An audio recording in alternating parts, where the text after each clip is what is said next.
Japan के Hokkaido के ऊंचे पहाड़ों पर, जहां हर सुबह धुंध की चादर बिछी रहती है, एक छोटा सा घर था। यहाँ शांति का वास था और हवाओं में पुरानी कहानियों की गूंज। यहाँ रहती थी दादी जियो। उनके चेहरे की हर लकीर मेहनत और ममता की कहानी कहती थी।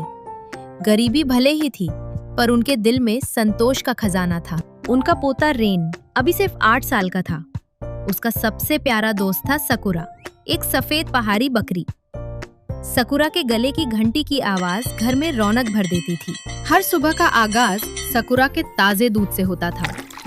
रेन बड़े ध्यान से देखता कि दादी कैसे प्यार से सकुरा को सहलाते हुए उसका दूध धोती हैं। रेन का काम था जंगल से ताजे और बड़े बांस के पत्ते चुनकर लाना। वे उन पत्तों को पनीर लपेटने के लिए इस्तेमाल करते थे, जिससे पनीर में एक भीनी खुशबू आ जाती थी। रसोई में दूध उबलता और दादी रेन को पनीर बनाने के रहस्य समझाती।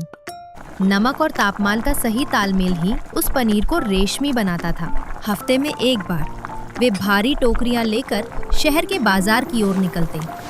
रास्ता पथरीला और बर्फीला था, पर उनकी हिम्मत कभी नहीं डगमगाई। बाजार में उनके सादे से पनीर की बहुत मांग थी। लोग उस ताजगी और शुद्धता के दीवाने थे।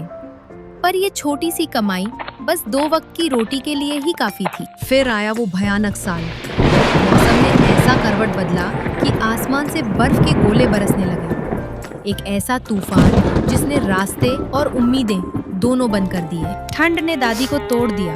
वे बिस्तर से उठ ना सकी और घर में राशन का आखिरी दाना भी खत्म हो गया।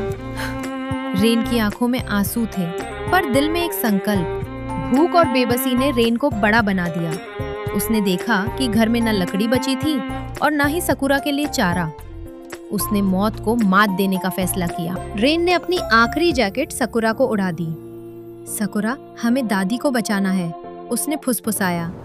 वो उस जादुई घाटी की खोज में निकल पड़ा, जिसकी कहानियां उसने सुनी थी। तूफान इतना तेज था कि सांस लेना दूभर था। रेन बर्फ में घुटनों तक धंस जाता, गिरता, फिर खड़ा होता। सकुरा उसका सहारा बनी रही। और तब हुआ वो चमत्कार। सफेद अंधेरे के बीच एक छिपी हुई घाटी मिली। गर्म पानी के चश्मों की वजह से यहाँ बर्फ नहीं थी, बस हरी घास और जड़ी बूटियां थीं। रेन ने जल्दी जल्दी सकुरा के लिए ताजी घास और दादी के लिए नीले औषधीय फूल और मशरूम इकट्ठे किए।